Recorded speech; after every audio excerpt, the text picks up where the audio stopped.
Following up the one-card wonder of Darkdramon Ace, I had to start looking into promos and other single archetype cards that were released with BT21 World Convergence. While Necromon doesn't get an insane number of cards, again, today's video is going to highlight one card before diving into older cards for consideration when building Necromon-based decks. Remember, if you've been enjoying these types of videos, do consider liking the video, subscribing to the channel, and hitting that notification bell for more future content. And if you're looking for new playmats or sleeves, check out the square link in this video's description for the Rise of the Machine Dragon playmat or the Chaos Wolf Dragon Order sleeves. Diving into the first card for discussion, it's simply BT21 Ghostmon. This level 3 Digimon has a simple ability to digivolve into a Ghost Trait Digimon for a reduced cost of 1, meaning going into bakemon or soulmon is now going to simply cost 1 versus 2. But 1 Memory Violet inboots? Totally worth. The inheritable is identical to the Ghostmon from the core set. And while this is technically the only addition to the deck, I playtested so many variants of the deck that I ultimately had Necro Dragon, Necro Wolf, and for this variation of the deck, Necro Aggro. In between rounds with fellow content creator Huang Zero as we were commentating for the store regional of Nerd Rage Gaming, he made an excellent point in that decks in the current format aren't really designed for control.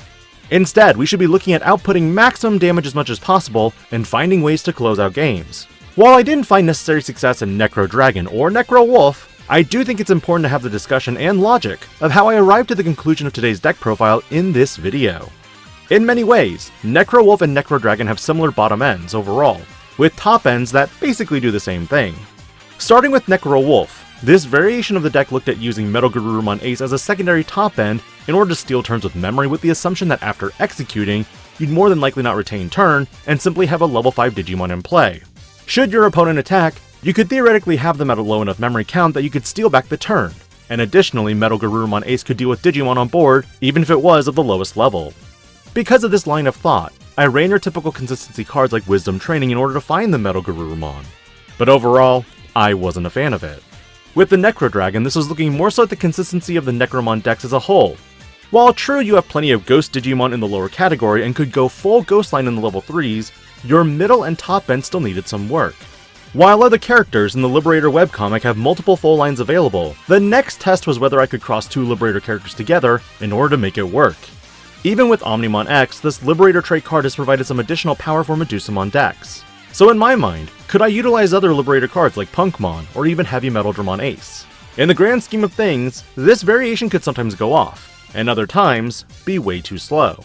But one thing I learned from both these decks is that after a lot of playtesting, trashing cards from hand definitely became the vision of something on the horizon.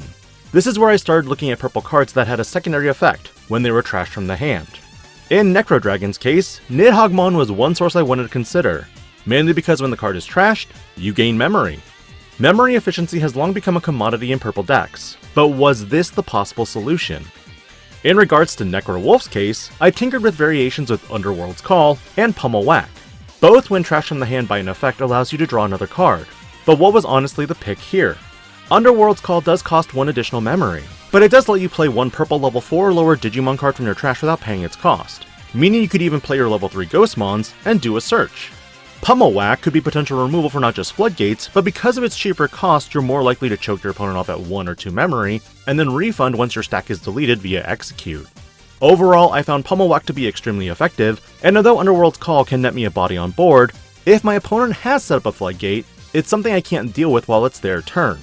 So ultimately, this is where I leaned more towards the removal versus the extra body. Did I mention that because of BT18 Violet inboots, this offers you the ability to pitch even Pummel Whack for cost and Pot of Greed? Totally worth. In regards to the last card that I found a lot of success with when testing, was Cupimon. While true, the new Kimeramon does let you recycle your Ghost Digimon on deletion, this does allow you to reuse certain combo pieces, but Cupimon is very threatening with multiple memory gain sources. Even with a standard 3, 4, 5, and 6, an execute from Phantomon is free, and an execute from Necromon only costs 1. Because of the number of level 3s in the deck that can gain you memory, sometimes your opponent won't even bother touching your level 4s with the inheritable Ghostmons underneath. As a result, if you promote up the newest Ghostmon, you can evo into another bakemon for 1 memory. Combo this with say kimeramon and you can now DNA with a total of 5 inheritables, 6 if you slot 1 from the trash. In total, this means that when you evo into Necromon and execute, the moment of deletion means you gain a bunch of memory, pending any analog use you might have. However, should you choose not to slot another memory gainer, I would advise you to tuck a phantomon from the trash, because if you do have another kimeramon in hand, it means you can bring back out 2 bakemons and do it all over again. With the new and improved Necromon deck profile on screen, you can see that I opted for 4 cupimons and 1 demimeramon. Initial tests started at 2, but man, as I playtested this more and more, the memory really helped me create multiple execute scenarios in which I could reclaim memory and execute not just once, but 3 times. And considering I'm doing this with Necromon each time, that's 6 security assuming you don't hit a Digimon with 12,000 DP or higher on the first check. I do see the uses of demimeramon, as it is your only means of calling from the darkness with any variation, but I also routinely go through my eggs quickly. Ultimately, this is what I've just been testing with, and if you like demimeramon more, then by all means, go for it. Level 3s, you mandatory max out the Searcher Ghostmons because they can find a lot of the items in the deck, including Ghost and Liberator trait cards. The newest variant reduces Digivolution cost in a Ghost Digimon by 1, and of course Candlemons are hilarious attackers in the Ace Digimon since they naturally have retaliation. Combo this with its inheritable trashing a card to delete a level 4 or lower, and you can handle most floodgates. You could omit the 1 copy of Tsukaimon for that last Candlemon and increase their consistency, but I am just greedy for memory. While you could run Psychmon and Gazimons, Psychmons are best in an environment against Royal Knights, but this build is looking more at taking security down from 5 to 0 in 1 turn and attacking for game. Level 4s, of course, you run 4 bakemons for the playing of Violet Inboots if you have 1 or fewer tamers. But for the other 6, you dead split between soulmon, who can on-play and when digivolving gift retaliation, while the bakemon a when digivolving and when deletion draw 1 trash 1. This effect is super helpful if you have Pummel Wax in hand as well. As for their inheritables, the soulmon provides you the ability to deal with floodgates, while the inheritable retal is great for early game executing into Digimon if needed. The level 5s for this deck are mostly solved, as you utilized 4 phantomons for the execute end of turn, and potential memory return with all your memory gain inheritables. With metalphantomons, get at least 1 in the trash as quickly as possible. Because with kimeramon, this adds a 3rd color to your wideboard DP reducing, and can also be disgusting in the face of removal. With so many Digimon able to float now, post-executing if you have 2 ways to play out Digimon, you can use 1 to play out a Searcher, then float metalphantomon last to pop the Searcher, and then delete a level 5 or lower Digimon. And while you might be thinking, but you're going to bottom deck Kimeramons with your Searchers, this is true, but you draw quickly enough through the deck that you'll be able to find almost everything. Level 6s, 4 Necromons are an absolute must, and with Anubis, it can be really gross. The reapermon is honestly a float spot right now and doesn't come up much in test games, though it could be great with so many effects now that help with Digivolution. Option-wise, I have omitted every training card for the deck. Instead, the Pummel Wax double as additional card draw and removal. Scrambles can help you potentially prevent yourself from decking out as long as your opponent has a Digimon in play at the start of your turn. And with Jack Raid, this has been a nice pseudo-security bomb with how much you can choke your opponent. But with Apparition Legion, I've honestly been playing this card all wrong. This is in essence your Omnimon X of the deck. As long as your opponent has a level 3 and 6 Digimon in the trash, this means you can play back out Candlemon for blocking and go for game with Necromon. Alternatively, if they only have a 4 and 5, you can also play the Phantomon and execute with this Digimon as well since it has Rush.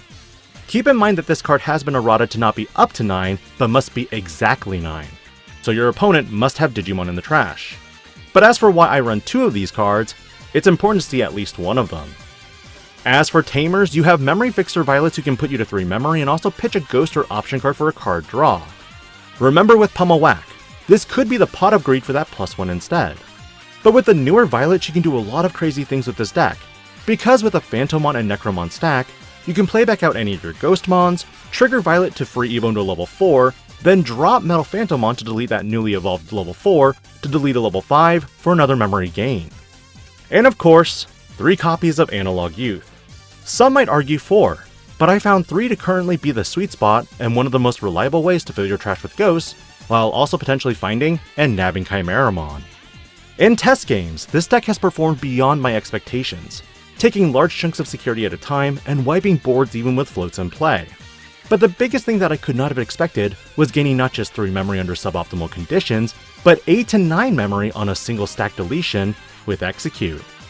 What are your thoughts on this deck profile, and what are you going to try out in your own build? Let me know your thoughts, and I'll catch you on hopefully one more upload this week. This DIGI-PANDA, logging out.